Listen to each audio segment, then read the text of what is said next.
cheating ex of 7 years that slept with my friends, and the journey to recovery. Story 1. It was my first relationship, and I was the first woman she'd ever dated. We met when we were 18. Throughout the relationship we always had issues with her flirting with men, and I would have to confront her to ask her to stop because it made me uncomfortable. But I trusted her entirely.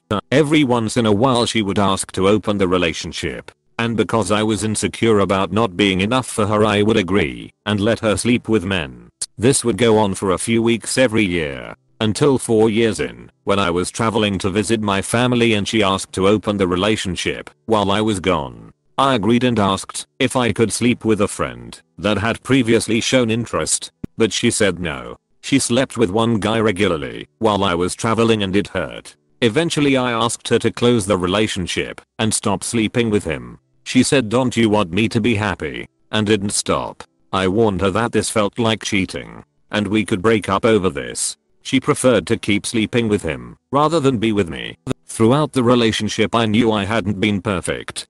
My mental health went unchecked, and I had a bad habit of skipping class and sleeping in. I never yelled or hit her or anything of that nature, though I was pretty clingy and my anxiety and PTSD made me needy. But I did support her emotionally and care for her needs. And I've always been good at growing and apologizing if I made her angry. We were best friends and in a romantic I was always flirting and being open about how I loved her. I took our first breakup really poorly. I mentally broke down and had to stay with friends, start seeing a therapist again, poured myself into work. To be honest, I wasn't very kind to her during that time. She still wanted to be friends and I would take every opportunity to argue with her the morality of her actions. She would always shut down and yell at me while continuing to date the guy she cheated on me with. Eventually that relationship imploded.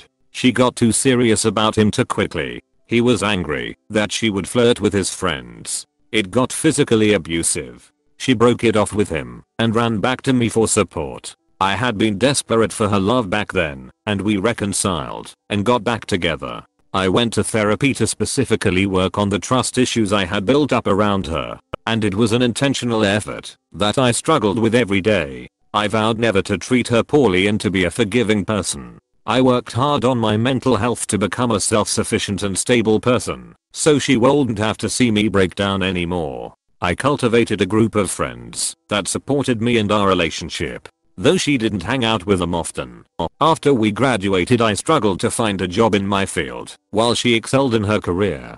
Our town had a minuscule industry for me, but was practically built around hers. I brought up the potential of moving to my hometown, where I could easily land a job in my industry, and while hers wasn't as big as in our current town, there were still a lot of opportunities. Plus we would be closer to my family, whom I rarely saw, and many of my supportive friends. She refused, as we wouldn't be able to visit her family as often, at least once a month, because we would be moving across the country. I prioritized our relationship and we stayed where we were. Eventually I did find a job working from home, but I was getting paid very little, and she became the breadwinner. I used the money I made to buy her gifts and flowers when I could, while juggling my student loan debt. We split the rent, but she paid all the other bills. She would buy groceries and I would cook our meals. If I had no work I would clean the house while she worked. Our motto was that we were a team. During those 3 years we lived in bliss. She never asked to open the relationship and would stay in with me after work for quality time together. If I chatted with my friends online she would join us. We had spontaneous road trips and dates and spent every minute together then. One of our friends M25 started going through a divorce and needed a place to stay. We had an extra bedroom, so he crashed there. He is a very social and talkative person, so our quality time was suddenly barraged by an extra person. He was home constantly and needed a lot of support, which we tried to give him. Off the bat I noticed he and my ex got along very well, and he would tell her things and seek out her support over mine. Because of my work on my trust issues, I was proud of myself for not seeing anything wrong with this. They would go on walks together, and she would come home and update me on how it went. I started hanging out with my friends more while they talked, but I made it known to her that I missed having our quality one-on-one time. We made a few attempts at spending alone time together, but somehow he would always show up and become involved again. She would try to get out of the house to hang out with her best friend, his wife F25, so that he could get used to being alone. After I got vaccinated, I scheduled a trip to visit my parents for the first time in 2 years. Before I left, I reminded her that he was needy and vulnerable, and to continue to maintain some space between them. She agreed and reassured me they were just friends, and that nothing would happen. I had a bad feeling in the pit of my stomach, but ignored it at the time. My trip was amazing. My parents were so happy to see me, and even more loving than before. All my online friends that lived in my hometown came out, and we had big events celebrating my return. I was surrounded by family and friends every day, and they all made it well known how happy they were to be hanging out with me. Meanwhile, I would text my ex good morning and good night at the very least, and update her on how my days were going. She would constantly say, "I understand that you're busy. Thanks for checking on me. I'm glad you're having fun with friends." But being surrounded by family and friends in a town that I loved was growing more painful as my return flight approached. I spoke to my best friend NB26 about maybe moving back home and the logistics of it. They were very supportive, but understood my hesitance, as my ex made it clear that she didn't want to move. As I spoke to a couple more friends and my parents about it, it seemed like the right choice for my future would be to make the move, with or without my ex. When I returned, our friend had moved out very suddenly. I sat my ex down and told her that I wanted to move back home. She cried a lot and told me she didn't want to move, and she felt said to make a decision. Broken-hearted, I told her it may be best for us to break up, since we don't do long distance well. We agreed to stay together for now and break up later. Sometime before I moved, she told me that our friend was reconciling with his wife and that they were getting back together, but said this sourly. I felt out of the loop, but trusted that there was more to the story that may not be my business to know, and we continued our terminal relationship. I introduced her to a relatively new friend I had made online that lived in our town. He M24 was friendly, but a little weird and awkward. We played games together and talked a lot online. They spoke normally to each other, but I didn't notice them hitting it off or anything. We all exchanged numbers and hung out a little more before my move. She started asking me for more space as the breakup became more real, and I would talk to my friends while she would talk to hers. I found out later that she was talking to M24 for hours into the night, and she told me she needed someone to talk to about our relationship ending, as her best friend, the wife, and the husband were being very distant. 1 week before my flight, she told me that we needed to break up immediately, and that she couldn't wait anymore. I cried a lot, but accepted this as I saw myself at fault for this anyways. She left after that talk and didn't return until late that night. We slept in separate rooms. The next couple days were the same. I snapped one day and told her how upset and frustrated I was with the entire situation. Even though it was my fault, I was still allowed to be sad about it. She regarded me very coldly and barely spoke, with a neutral look on her face, while I sat on the floor sobbing. I asked her directly what her relationship with M24 was, since he'd been avoiding me. She told me they'd been sleeping together since the day we broke up. Right after our talk, she said that she thinks she's polyamorous and that she isn't satisfied with one partner. I told her that this is no way to explore your sexuality, and that I wish she had been honest with me. Defeated, I went to my room and called my best friend for hours, sobbing. After that, my ex and I attempted to find some friendship between us, just for now, and she became a little bit warmer as my flight approached. 2 days before my flight, I met up with the husband and his wife for luncheon to say my goodbyes. I told them that my ex and I had broken up officially, and that I was focusing on the future. They were both very happy for my move and excited that I would be surrounded by a loving family and friends. But they seemed antsy. The wife finally dropped the bomb on me, while her husband looked sheepish.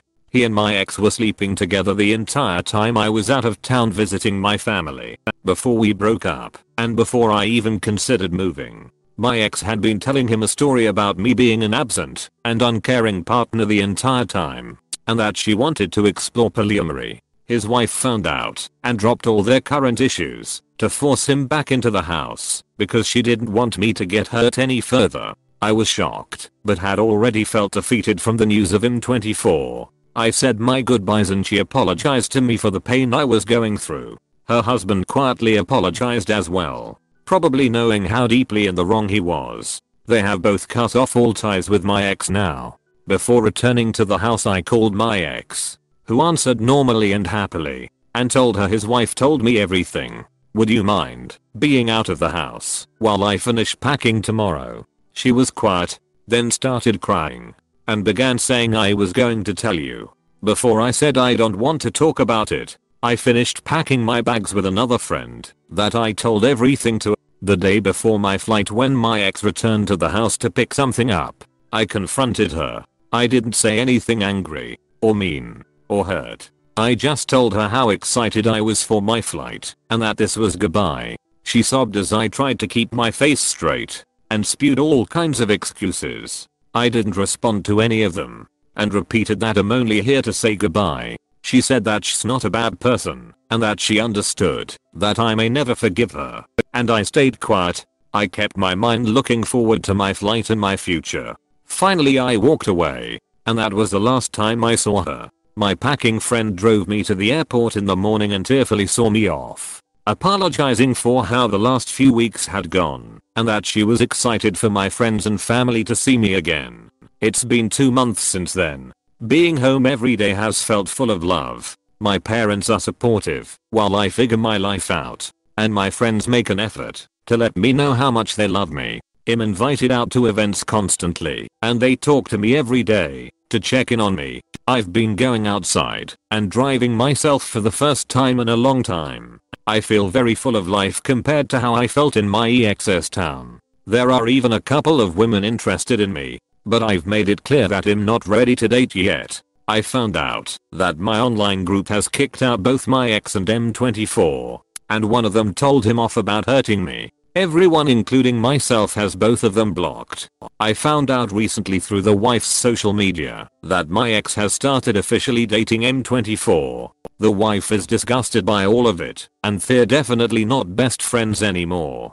A few of my friends have told me he has a history of being kind of predatory and gross to women, and have always made them feel uncomfortable around him. Sometimes I still worry about my ex, but I have to keep reminding myself that she's not my problem anymore.